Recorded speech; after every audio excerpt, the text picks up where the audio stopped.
So, the Hundred Years' War was the long conflict that pitted the kings and kingdoms of France and England against each other from 1337 to 1453. There are two factors believed by historians that caused the Hundred Years' War, one being the fact that the status of the royalty was claimed by England, yet remained under control of France, and two being that Charles IV, who had died in 1328, gave the English until 1337 to claim the crown for France. An easier way to explain this is to bring it to a real-world situation. So, let's go to Animation Station, shall we? So here we have Maria and Cole. Both work at the same advertising business and wish to claim over the title Project Manager. In order to do so, Maria and Cole have to prove to their boss that each self is worth the pay raise, benefits, and job. Both are battling over who gets one title, and in the end, only one, whether it is Maria or Cole, will succeed. Thanks, Animation Station. In 1340, Edward III assumed the title of King of England and France, which is dated as the 26th of January. So, people, mark your calendars. But this concluded a military alliance with the Flemish. Anyway, the French and Englishmen were willing to die and fight over this crown. This can be seen in the battle at Sea of Sluys, which occurred in 1340. Also at land by Cressy in 1346, and in Poitiers in 1356.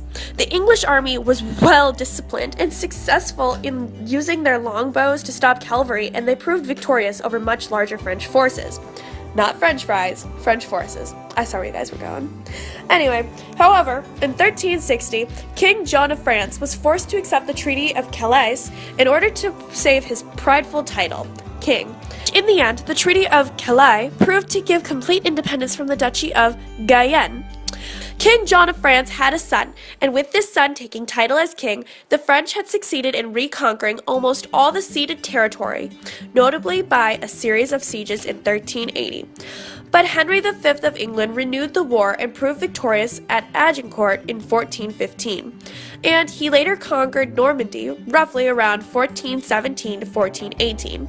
But he then attempted to have himself crowned as the future king of France by the Treaty of Troyes in 1420, and we all know how that worked out. Anyway, this later led to the story of Joan of Arc, a 17-year-old peasant girl who fought and led French troops into the battle.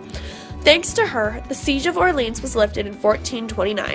In 1436 to 1441, Paris and the Ile-de-France were liberated.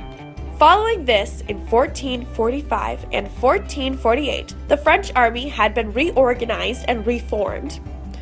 And soon enough, Charles VII recaptured the Duchy of Normandy, which took place at the Battle of Fourgny in 1450, and which he then later seized Guyenne at the Battle of Caston in 1453, which this marked the end of the battle.